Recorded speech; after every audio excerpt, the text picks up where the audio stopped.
friends, welcome back to Ball Homestead. My name is Beverly and I'm so glad you're here. My aunt and me were talking about sun-dried tomatoes, and I told her if she figured out how to do it to let me know because I am interested. We have a ton of these orange Rossellini tomatoes. I mean a ton. So we're gonna do some oven roasted sun-dried tomatoes. They're super simple and it doesn't take a lot of time. You will need to be home when you do this because you're gonna have your oven on, but it takes about 2.5 hours. We're just gonna cut these babies in half and put them on a baking sheet. So let's get started. All right, I've got several pans set out here and we're gonna line each one with parchment.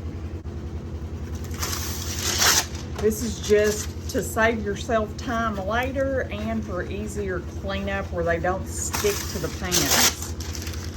We're gonna do these 3 pans full of tomatoes. I have an absolute ton of these tomatoes and this will be so delicious to add to different recipes. So that's what we're gonna do. Now we're just going to slice these tomatoes. I may have to get me a sharper knife or sharpen my knife in half and lay them up, the cut side up. We're just gonna do that till we get all these filled.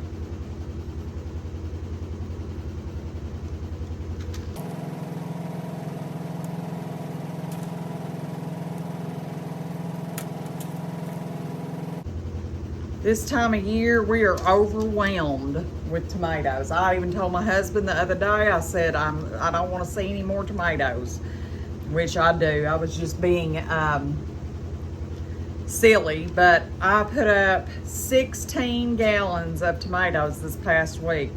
I did, I think there was 10 pints of salsa, 4 or 5 quarts of salsa, and 16 quarts of juice, or 18 quarts of juice, I believe. 16 or 18, there was a bunch. Anyways, I got that completed, and I have been, my aunt had texted me, my Aunt Judy, hi, North Carolina Aunt Judy, and asked me if I knew how to do sun-dried tomatoes, and I said no, but if you figure it out, let me know because I'm interested, because we have a ton of these little orange Rossellinis, and these are the best little tomatoes, but you know, you can only eat so many. So we're gonna turn these into something delicious that we can use in different things, recipes throughout the winter time, and we will have a new way to enjoy our tomatoes. We got a lot of rain today in northeastern Arkansas and it was well appreciated. We have cooled off some too. The last numerous days has been so miserably hot. I mean, I feel so sorry for the animals and just everything in this heat.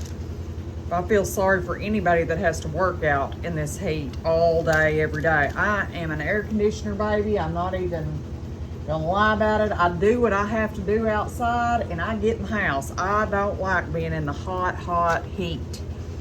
80s, 85 even. I'm good with that, but you start getting to the 90s and the 100s and the humidity we have here is just breathtaking. I just can't take it. By the time I get done feeding and watering every day on those days, there isn't a dry thread on me. So I'm welcoming these cooler temperatures that we are having for the next week, I think, and very thankful for it.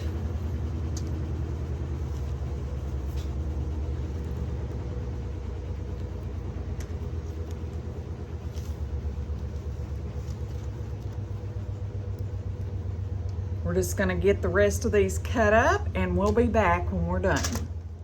All right, we're putting these last few tomatoes on our trays.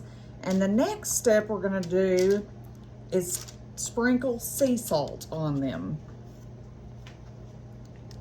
They say you can season them any way you want, But they're just delicious with just sea salt on them. So that's what we're gonna try with this batch. We may end up doing many more if we love them, because we probably have this many more out there to pick right now. We have had an amazing tomato year. We had tomatoes left in the pantry from last year, but we really have a ton now. So now all we're gonna do is take our sea salt. That's all I use is sea salt, and we're gonna sprinkle the top of these tomatoes. And we're gonna, we preheated our oven. We wanna make sure that the cut side is up and they're in a single layer. And we're gonna put these in the oven at 250. I've already preheated my oven. And we're gonna put these in the oven for 2.5 to 3 hours. So I will see you guys when we take them out. All right, one of our trays of tomatoes are done. I'm gonna show you what they look like. And we're gonna put these, they're still kind of a little bit soft, but they're roasted and they smell delicious. We are going to pop them into our jar here.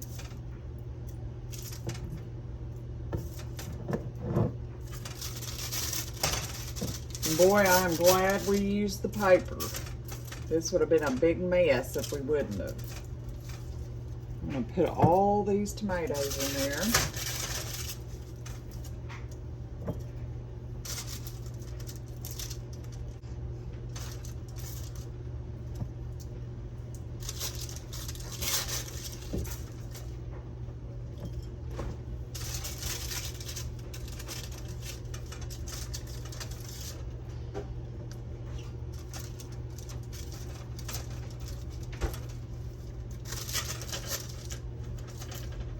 Some of them got a little roasty toasty, but that's okay. It'll just add more flavor.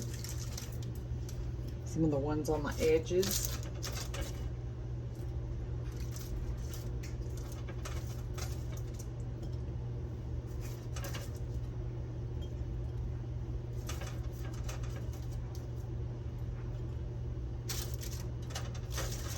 All right, now we're going to take olive oil and pour over the top of these. And we're gonna store these in the refrigerator until we're ready to use them. You can also, you want the olive oil to completely cover them. A little bit more, all right. And you can store these in the refrigerator, and when you're ready to use them for recipes, you have them. You can also freeze them in a single layer, like when you take them out of the oven, make sure they're not stuck on the paper, and then pop them in the freezer and freeze them in freezer bags for longer. And that's probably what I'll do with these other 2 trays. I haven't quite decided yet, but they still liked quite a bit, so I wanted to show you guys this way, and you can have these ready for recipes. And it was very simple. It didn't take a lot of time, and I could go about my other tasks and just let them roast in the oven. So anyways, thank you for stopping back by our homestead. I hope this simple tomato preservation project helps you in your homesteading journey. Until next time, friends, goodbye.